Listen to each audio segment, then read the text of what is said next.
सलाम, नमस्ते, सत श्री अकाल। मैं हूं रजा और आप देख रहे हैं रजाग्राफी की सबसे खास और बड़ी रिपोर्ट, अंतरराष्ट्रीय प्राइम टाइम रिपोर्ट। एक वीडियो के अंदर दुनिया की तमाम बड़ी खबर आसान और सिंपल भाषा में आपके सामने। हजरात, सऊदी अरब और पाकिस्तान के बीच जो है कुछ चीज़ें ऐसी हो गई हैं जो पाकिस्तान को नुकसान पहुंचाने वाली है। मोहम्मद बिन सलमान, क्राउन प्रिंस, इस वक्त बुरी तरह से चिढ़ यानी किलस गए हैं पाकिस्तान की सरकार, खासकर आसिम मुनीर से। मोहतरम हजरात, बहुत आसान ज़बान में बताऊंगा क्यों। आपको मालूम है कि यूएई यानी दुबई और सऊदी अरब के रिश्ते इतने ख़राब हैं कि यमन में वो एक दूसरे के बिल्कुल आमने सामने आ गए हैं।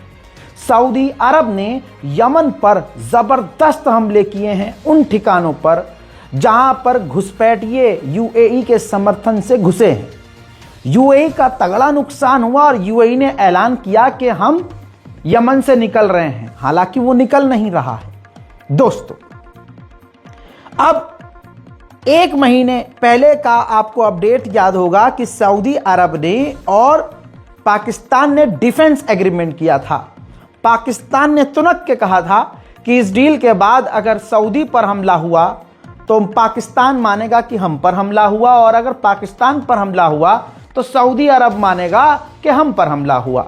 जब ग्राउंड रियलिटी आज पहली बार सामने आई कि सऊदी अरब ये चाह रहा था कि यमन के अंदर पाकिस्तान हमारा साथ दे, सऊदी का साथ दे और यूएई से दूरी बनाए।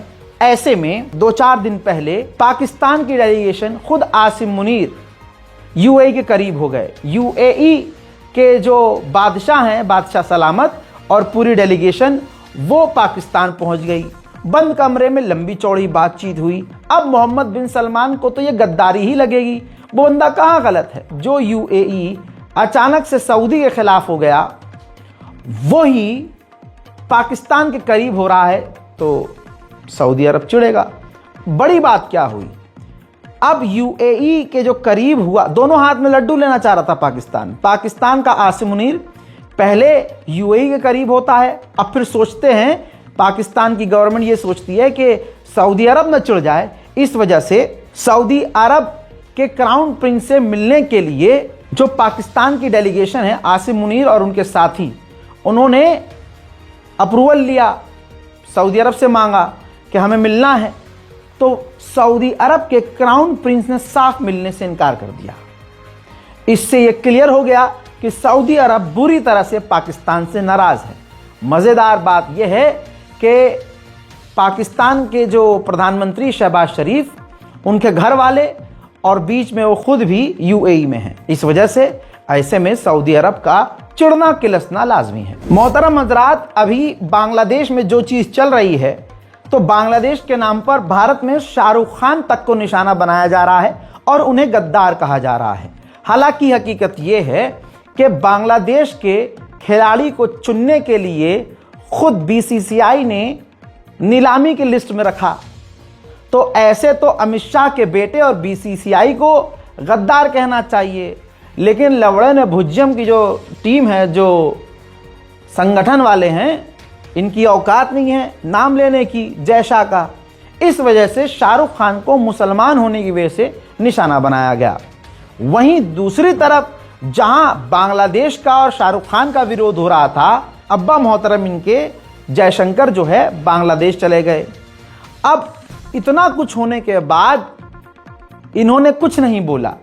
अब रिपोर्ट यह है कि जहां अभी बांग्लादेश गए थे हमारे विदेश मंत्री, वहां की पूर्व प्रधानमंत्री की मतलब आखिरी रसूमात में शामिल होने, बताना चाहूँगा कि अब वही बांग्लादेश को यानी पाकिस्तान मना रहा है कि एक ग्रुप बनाया जाए सार्स नाम का, जो भारत के खिलाफ हो, और यकीन जानिए बांग्लादेश इस ग्रुप को ज्वाइन जरूर करेगा। वहीं बलोचिस्तान ने भारत और इजराइल से मदद मांगी है।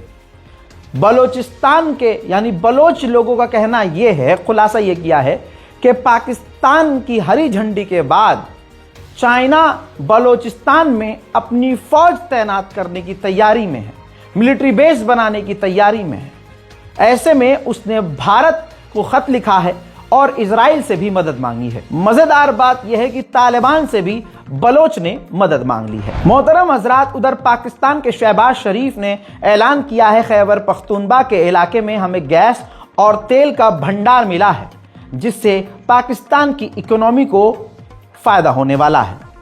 अब आपका फायदा हो या ना हो, इस महंगाई के दौर में बहुत सारी चीजें ऐसी होती हैं जो हम गलत कर जाते हैं थोड़ा सा पैसा कमाने के लिए। लेकिन आज आपको फिर से याद दिलाना चाहूंगा, भैया देश का हाल बहुत बुरा है, इतना सोच नहीं सकते जितना बुरा है। जीडीपी कहां जा रही है, रुपया कहां जा रहा है, नौकरी है नहीं, जिनके पास है उनकी सैलरी इतनी नहीं कि बेचारे किराया, घर का कुछ खाना पानी, अनाज के अलावा तीसरा कुछ काम कर सके। जिंदगी किस्तों पे चल रही है। ऐसे में मेरे चाहने वाले मुझसे कहते हैं, उम्मीद की किरण मानते हैं मुझे, लेकिन इतना बड़ा हूं नहीं मैं, लेकिन फिर भी आपके लिए किरण ढूंढ के लेके आया हूं। एक तो हम ईमानदार, हमारे देखने वाले ईमानदार, एक नंबर हलाल काम करने वाले। हराम काम करना हो तो भैया आसान तरीके बहुत हैं, लेकिन दिक्कत यह है कि आप भी एक नंबर वाले और हम भी एक नंबर वाले ही तो रह जाते हैं, मिडिल क्लास और गरीब। 2 नंबर वाले तो आगे बढ़ ही जाते हैं। लेकिन फिर भी आपके लिए हलाल और एक नंबर का तरीका मैं निकाल के लाया हूं। देखिए, इस ऐप का नाम है मार्केट वॉल्फ। अच्छे खासे पैसे आप कमा सकते हैं, बस थोड़ा सा दिमाग इस्तेमाल कीजिएगा। लोग कमेंट करते थे, आज मैं जवाब ले आया हूं। जैसा मैंने आपसे बोला, पहली बात, ये ऐप सेबी से रजिस्टर्ड है, कोई फर्जी नहीं। हजरात, इस ऐप के जरिए आप अच्छा पैसा कमा सकते हैं। सवाल अब आपका ये होगा, रजा भाई इसे यूज कैसे करते हैं? तो चलिए मैं आपको बताता हूं। ये ऐप खास करके आपको खुद ही गाइड करती है। इस ऐप में आपको ये दिखाया जाता है, ये ऐप आपको बताती है कि कौन सा ट्रेंड चल रहा है, किस ट्रेंड को फॉलो करके आप उस पर इन्वेस्टमेंट कर सकते हैं। और मजेदार बात यह है, जहां दूसरी कंपनीज, दूसरी ऐप ये कहती हैं कि भैया और पैसा लगाओ, ज्यादा पैसा लगाओ, मार्केट वॉल्फ ऐप पर आप कम और छोटी इन्वेस्टमेंट के साथ ट्रेडिंग शुरू कर सकते हैं। ऐसी ऐप में आम जनता और ईमानदार लोगों का डर यह होता है तो यह नहीं, इसमें नुकसान ज्यादा होगा। लेकिन इस ऐप में इनबिल्ड ऐसा फीचर है कि आपने अगर स्टॉप लगा दिया, ऑटो स्टॉप, यानी आपने एक लेवल सेट कर दिया कि भैया इतने लॉस तक अगर आया तो ठीक, इससे नीचे गया तो भैया नीचे जाने नहीं देना, तो वो ऑटो कट लग जाता है, स्टॉप लग जाता है, जिससे आपका नुकसान ज्यादा ना हो। अब सवाल ये है कि भाई इनका ब्रोकरेज क्या है, मार्केट वॉल्फ का? भाई पूरी इंडस्ट्री में, इस लाइन में सबसे कम ब्रोकरेज मार्केट वॉल्फ का है। आइए अब मैं आपको आपकी स्क्रीन पर कुछ खास चीज दिखा रहा हूं। प्रॉफिट ट्रेंड के हिसाब से मूव कर रहा था, मैंने स्टॉप ट्रेड पर क्लिक कर दिया और बस उसी वक्त 1306 का प्रॉफिट बुक हो गया, वो भी इतने कम समय में। अब सोचिए, इस पूरी फैसिलिटी को सिर्फ 99 रुपए में आप लाइफ टाइम के लिए इस्तेमाल कर सकते हैं। मजेदार बात यह है कि आप यहां सब कमोडिटीज यानी गोल्ड, सिल्वर, क्रूड ऑयल या नेचुरल गैस में भी ट्रेड कर सकते हैं, वो भी दिन के 9 से रात के 12 बजे तक। ऊपर से मार्केट वॉल्फ ऐप आपको फ्री रिकमेंडेशन देता है कि क्या चल रहा है। जैसे ये देखिए, लोगों ने 14 तारीख को एक दिन में 12,240, जून में 70,668, जुलाई में 59,696 और अक्टूबर में 58,260 का प्रॉफिट बुक किया। और इस प्रॉफिट में मार्केट वॉल्फ का कोई कमीशन लगता ही नहीं। इतना समझाने के बाद भी एक नंबर हलाल तरीका अगर आप इस्तेमाल नहीं कर रहे हैं तो फिर आप रोना बंद कीजिए, गलती आपकी है। डाउनलोड लिंक डिस्क्रिप्शन में डाल दिया है, कमेंट सेक्शन में भी पिन कर दिया है। अब फोन में घुसकर जिन्नात की तरह मैं इंस्टॉल नहीं कर सकता, थोड़ी बहुत उंगलियां आपको खुद चलानी पड़ेंगी। ऑपरेशन सिंदूर में जब सीज फायर हुआ तो सबसे पहले ऐलान डोनाल्ड ट्रंप ने किया था।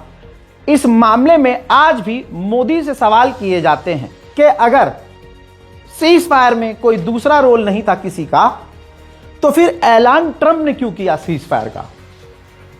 डोनाल्ड ट्रंप 150 मर्तबा गा चुके हैं कि सीज फायर हमने कराया, और इस पर जमकर पाकिस्तान ने ट्रंप की तारीफ भी की और पाकिस्तान ने मान लिया हाँ जी सीज फायर इन्होंने करवाया। अब 2 दिन पहले पाकिस्तान के दादा साहब ने, दादाजी ने, अब्बा के अब्बा ने यानी चाइना ने ऐलान कर दिया कि हमने भारत पाकिस्तान के बीच सीज फायर करवाया था। इस पर दूसरा कोई रोल ही किसी का नहीं था।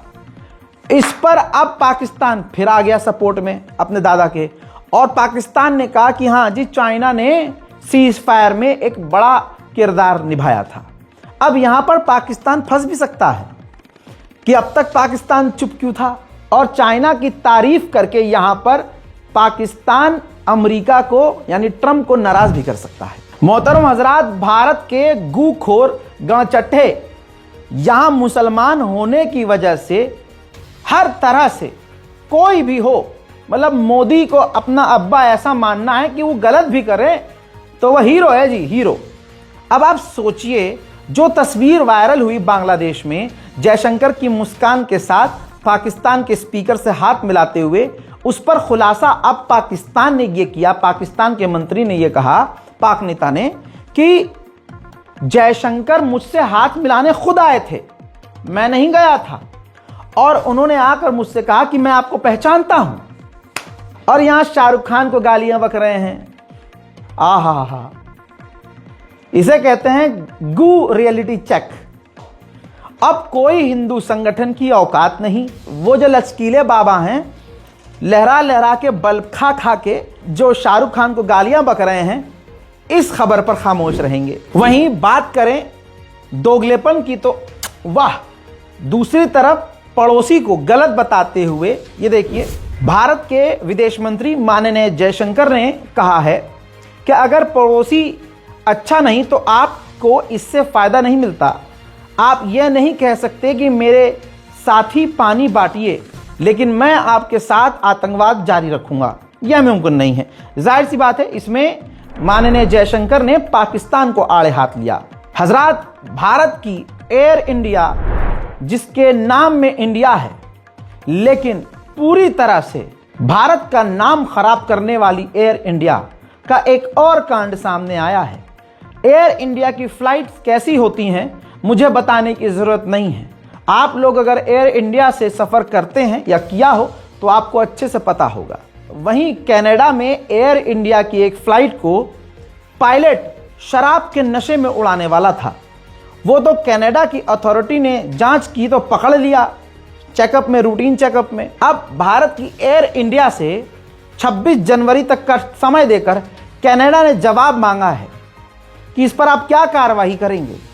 अब जरा सोचिए दोस्तों, अगर एयर इंडिया फ्लाइट को, पैसेंजर विमान को अगर वो शराबी पायलट उड़ाता तो कितने सारे लोगों की जान खतरे में पड़ती। उधर दोस्तों उमर खालिद जो जेल में बिना ट्रायल के बंद हैं और सारी दुनिया को पता चल चुका है कि उसको मुसलमान होने की वजह से जेल में ठूसा गया है।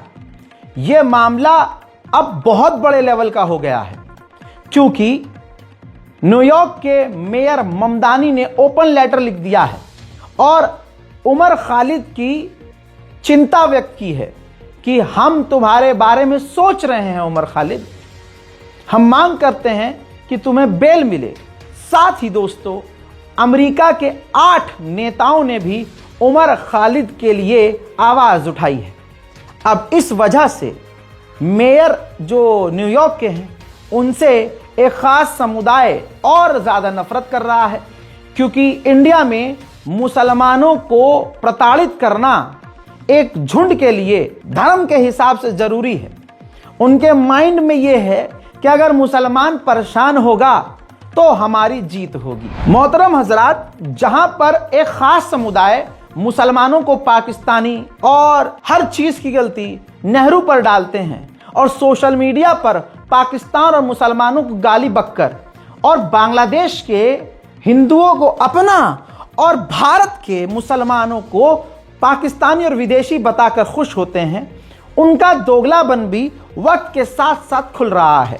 जैसे वो इस मामले में चुप हैं कि भारत और पाकिस्तान ने एक दूसरे को अपने परमाणु बमों की जानकारियां दी हैं।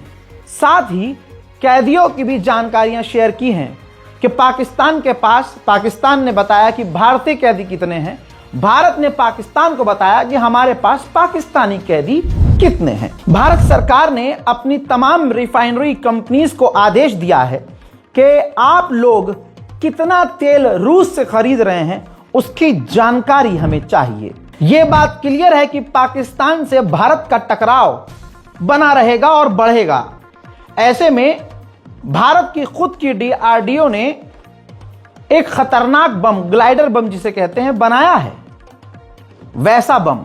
लेकिन फिर भी इजराइल का ग्लाइडर स्पाइस 1000 मॉडल का नाम है, ग्लाइडर बम कहलाता है और काफी खतरनाक होता है। मॉडल का नाम है स्पाइस 1000, स्पाइस 1000। ये इस नाम का मिसाइल भारी मात्रा में भारत ने इजराइल को ऑर्डर किया है खरीदने के लिए। हजरात, बांग्लादेश के लोग और बांग्लादेश अभी भी अपनी औकात में वापस नहीं आ रहा है। 15 दिन में दूसरा एक और मामला आ गया कि 50 साल का एक हिंदू व्यक्ति चंद्रदास, जो व्यापारी थे, दुकान से अपनी दुकान बंद करके वापस घर लौट रहे थे, कि वहां की एक भीड़ ने उन पर हमला कर दिया। बुरी तरह से धारदार हथियारों से उन पर हमला किया। सिर्फ हमला नहीं किया, उनके चंद्रदास के सर पर पेट्रोल डालकर आग लगा दी। वो तो गनीमत ये रही कि चंद्रदास के करीब पास में तालाब था, तालाब में वो जाकर कूद गए, लेकिन लगभग वो पूरी तरह से जल चुके हैं। स्थानीय लोगों ने बताया कि गुंडों ने मुंह कवर करके ये काम किया। शोर मचाने पर वो गुंडे भाग गए।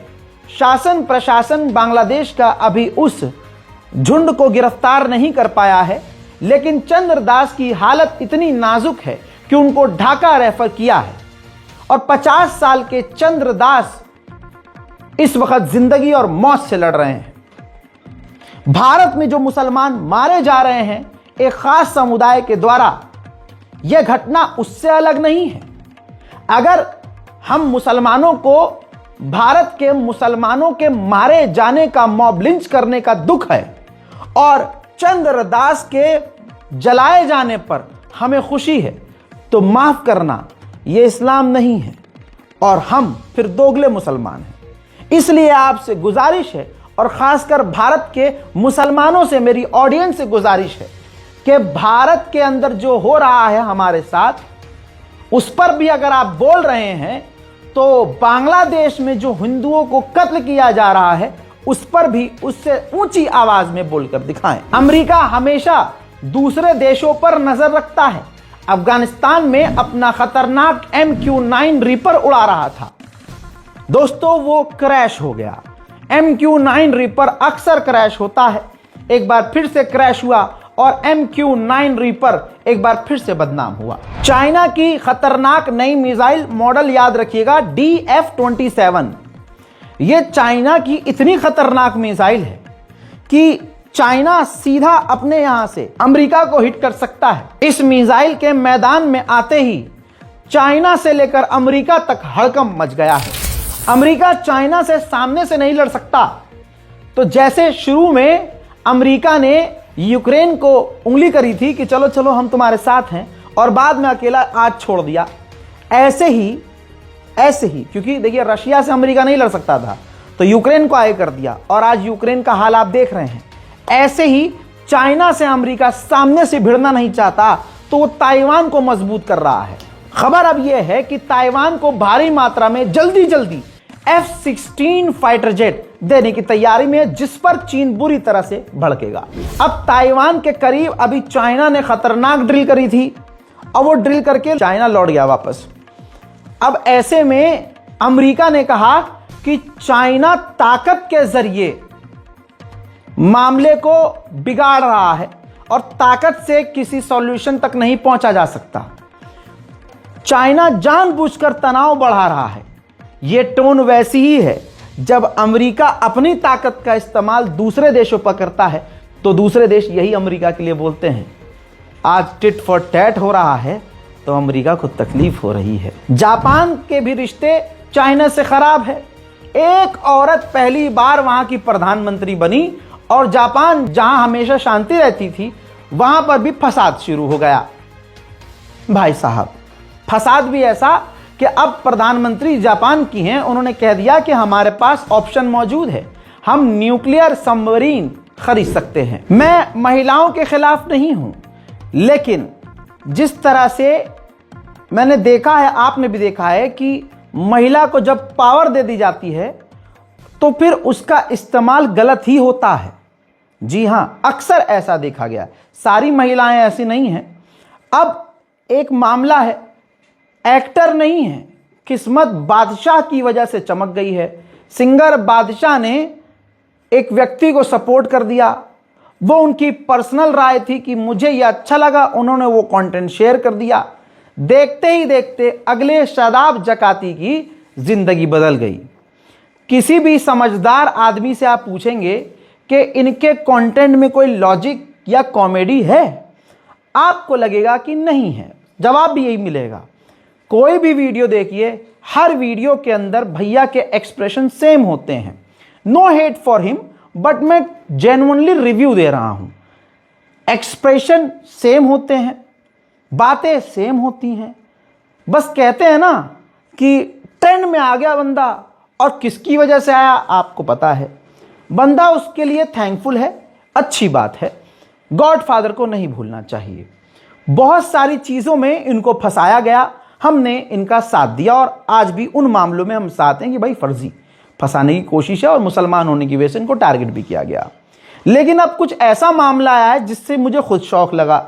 असल में जिस महिला के साथ अक्सर ये इवेंट पर नजर आते थे, मैं इनको भाभी समझता था। पूरी दुनिया, यहां तक कि जितने इंडियन हैं, ज्यादातर भारतीय लोग, इनके व्यूअर्स भी इस महिला को, जो इनके साथ अक्सर हर जगह, यहां तक कि नॉर्मल इवेंट में भी साथ नजर आती थी, हम इनको इनकी असली बीवी यानी इनकी वाइफ समझते थे। खुशी होती थी कि भाई चलो पत्नी के साथ वीडियो बना रहे हैं। अचानक अब हुआ ये कि एक व्यक्ति थाने जाकर रोता हुआ चीख चीख कर कहता है, क्या कहता है कि वो मेरी पत्नी है।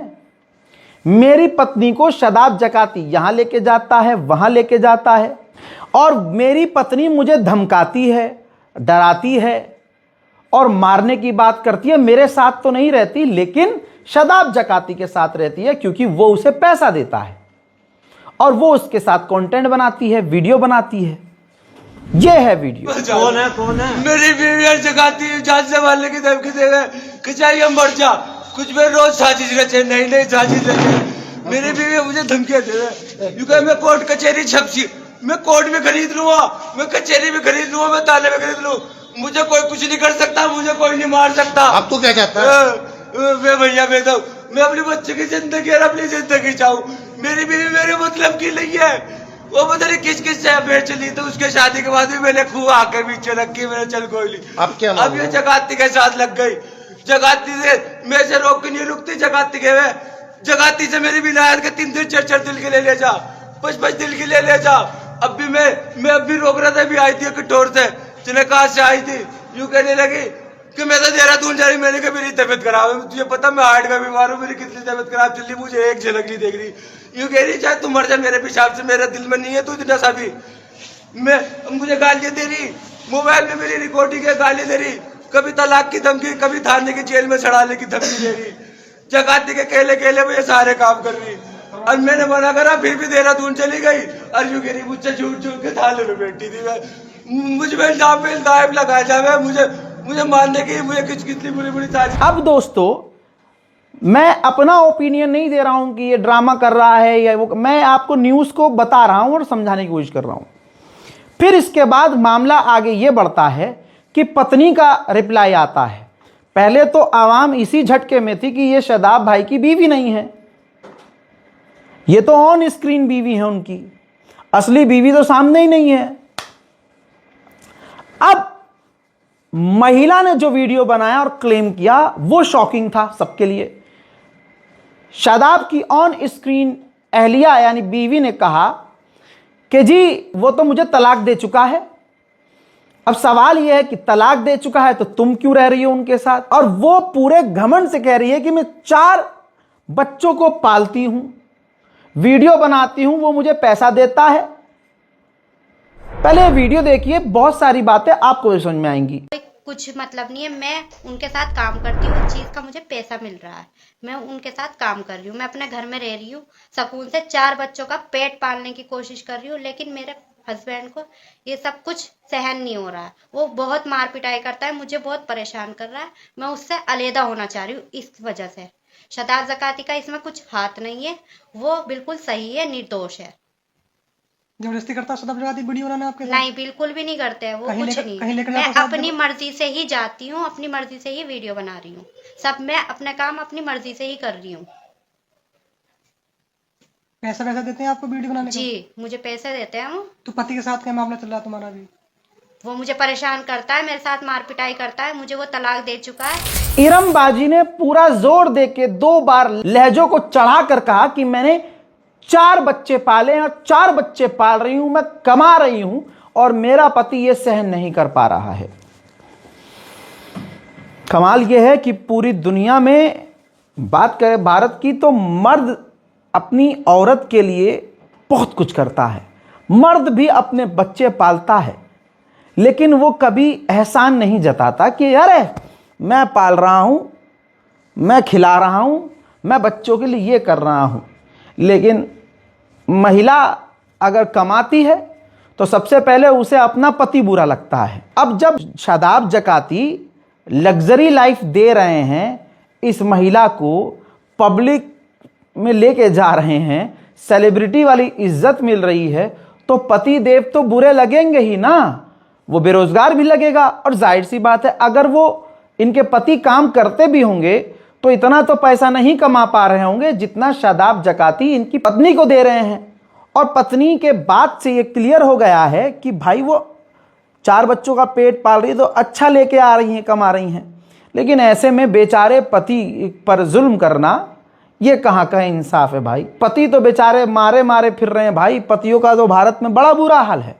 अब इनके बयान आपने याद रखे होंगे, अभी बाजी ने, इरम बाजी ने क्या कहा कि वो मुझे तलाक दे चुका है, ये हो गया है, और मैं खुद तलाक लेना चाह रही हूं क्योंकि वो पीटता है, मारता। वही इस कहानी, पति मुझे मारता है, पति मुझे प्यार नहीं करता है, पति का ये चल रहा है, वो चल, यहां कहानी दूसरी है। पति ने कहा कि मेरी पत्नी का चल रहा है। अब जो चीजें सामने हैं मैं उस पर ही सवाल कर रहा हूं।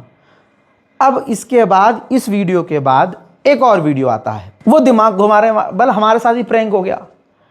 उसमें शदाब ज़काती बैठे हैं और उनका पति भी बैठा हुआ है इरम का, और इरम भी बैठी हुई हैं। अब नहीं पता ये कौन सी डील हो गई है भाई, कि पति अब कह रहा है दोबारा से कि जी हाँ जी, मैं अपनी मर्जी से अपनी पत्नी को इनके साथ भेज रहा हूं, मैं अपनी पत्नी को अपनी मर्जी से, मुझे कोई प्रॉब्लम नहीं है, मेरी कोई दिक्कत नहीं है, अब तो मेरी पत्नी को ये ले जा सकते हैं, मैं अपनी मर्जी से अपनी पत्नी को शदाब ज़काती के हवाले कर। या अल्लाह, इतना फेमस मत करियो मुझे भैया। देखिए, मैं इरम को अपनी मर्जी से भेज रहा। बोल। हाँ भाई साहब, मैं अपनी मर्जी से भेज रहा हूँ। ठीक है भाई साहब, शदाब भाई लेके जा रहे हैं, हमारी बीवी जा रही है, तो मैं अपनी मर्जी से भेज रहा हूँ। ठीक है जी, इनकी खुशी में और इनकी खुशी में मेरी खुशी है। ठीक है भाई साहब। अगर जो तो ऐसा है तो फिर रोना कहे का है भाई। अगर तो ये बात अब कर रहा है, रोना कहे का है।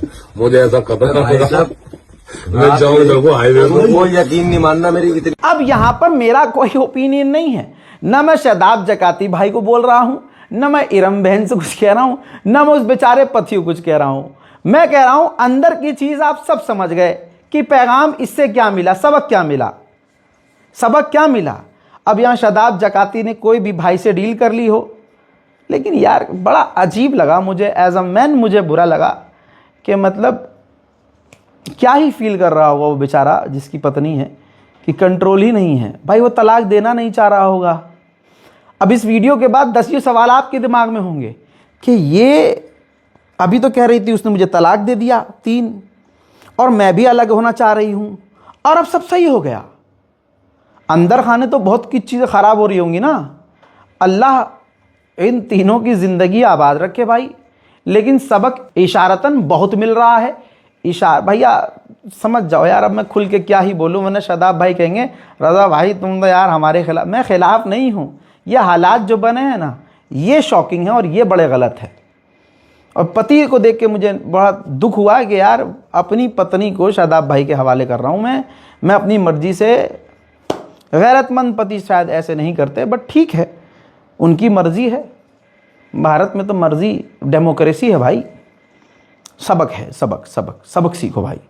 मैं खुल के नहीं बोला हूँ इस मामले में, हालांकि मैं खुल के बोलता हूँ, लेकिन सबक है। और आपकी राय बेहद ज़रूरी है क्योंकि हमारी ऑडियंस जेन्युइन है भाई, रियल है। तो नीचे कमेंट जरूर कीजिएगा, पढ़ूंगा। हजरात, सूडान से एक बहुत बड़ी खबर आ रही है। आरएसएफ जिसने नरसंहार किया अल्फ शहर में और दूसरे इलाकों में और अभी भी चल रहा है, उसका आरएसएफ का रैपिड सपोर्ट फोर्स का, उस आतंकी झुंड का जो चीफ ऑफ स्टाफ है, कमांडर है, वो ड्रोन हमले में मारा गया है।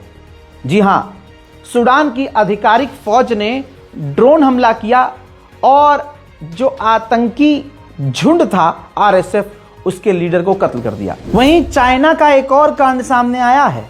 जरा तस्वीरों को देखिए। चाइना अपने ड्रोन को पूरी तरह से कवर करके जो कमर्शियल समुद्री जहाज होता है उनके कंटेनर में चढ़ा रहा है और तैनाती के लिए समुद्र के रास्ते दूसरे अपने अड्डों पर भेज रहा है। चाइना ये कैसी और किस चीज के लिए तैयारी कर रहा है, दुनिया को सोचना चाहिए। यूरोपियन ऑफिशियल, महिला ऑफिशियल ने कहा है कि अगर हम यानी यूरोप अगर रशिया को नहीं हरा पा रहा है तो हम चाइना को कैसे हराएंगे। China is so much bigger economy than Russia is, with so much bigger military than Russia is. So if you're saying that you're not able to beat, that we collectively are not able to really pressure Russia so much that it would have an effect, because then how do you say that you're able to take on China with? कमाल की बात यह है कि भारत के नफरती चिंटू, जिनकी धार्मिक भावनाएं मुंह में होती हैं और एकदम से उनको चोट लग जाती है, थाईलैंड ने कंबोडिया में घुसकर देवता की मूर्ति को तोड़ा और आपके सामने ये देखिए मंदिर को पूरी तरह से ध्वस्त कर दिया। तस्वीर देख रहे हैं आप। हिंदुओं, अरे बजरंग दल कहां हो? विरोध नहीं कर पा रहे हो? मुंह में कुछ फंसा लिए हो क्या? देखिए दोस्तों, ये देखिए, गूखोर पूरी तरह से खामोश हैं। इनके मंदिर को थाईलैंड ने ध्वस्त किया है।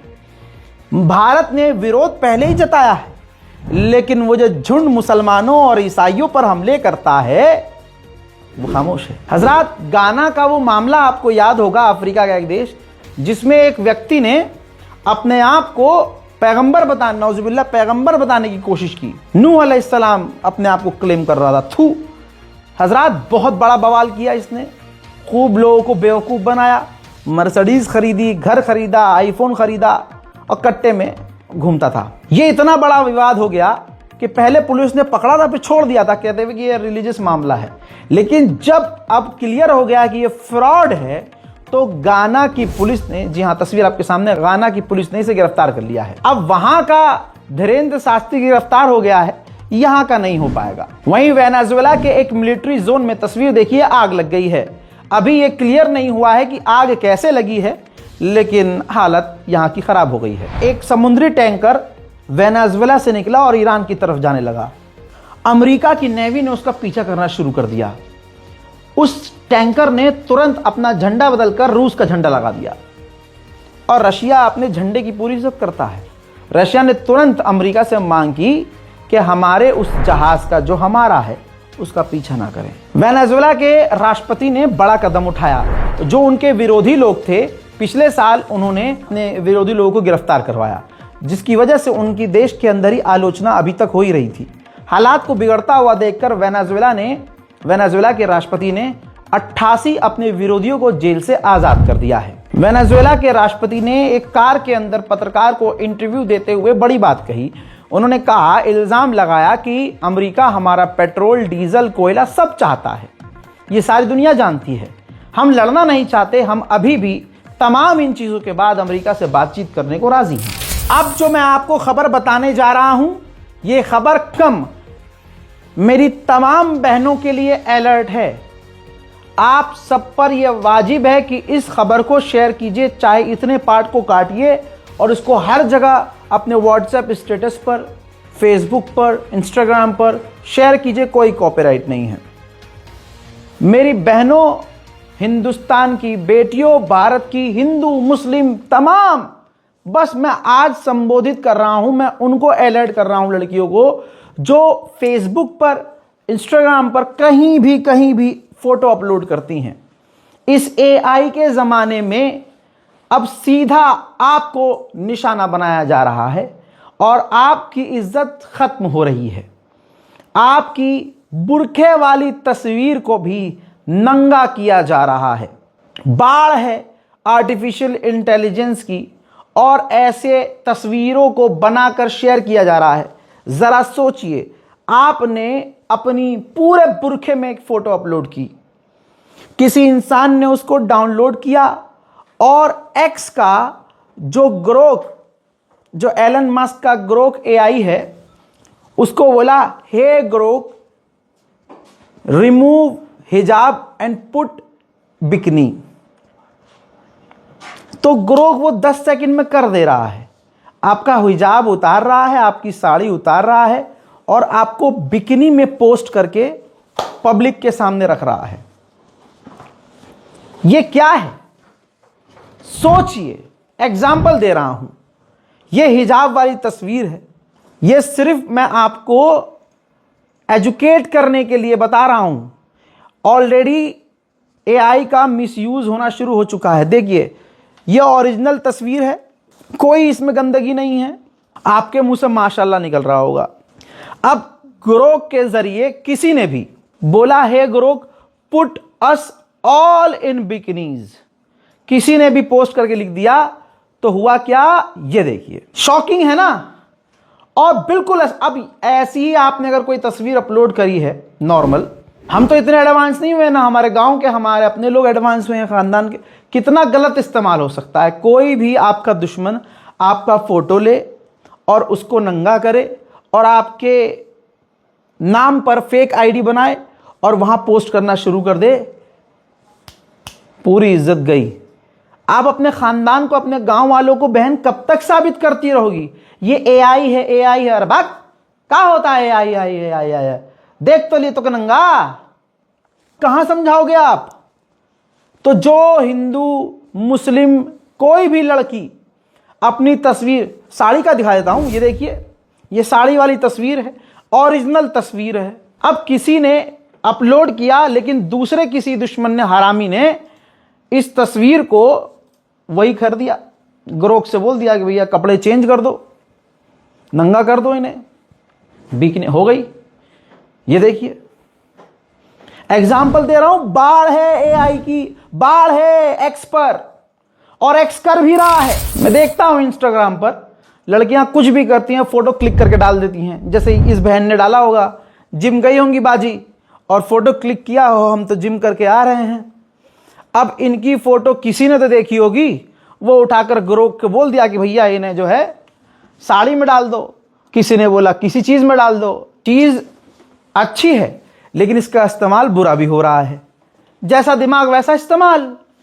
तो साड़ी में बहन को कर दिया तो ओके था, उसके बाद क्या, किसी हरामी दिमाग ने क्या किया, साड़ी उतरवा दी। अब आप कहेंगे रजा भाई आप क्यों दिखा रहे हो? भाई ये वायरल हो चुकी हैं पहले। इन्हीं सब मामलों की वजह से भारत सरकार ने एक्स को नोटिस दिया है।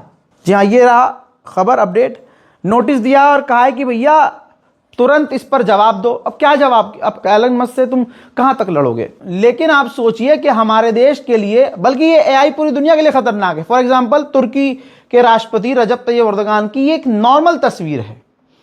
अब किसी हरामी ने बोल दिया भैया कि इनको बिकनी में कर दो। अब आपको हंसी आ रही होगी।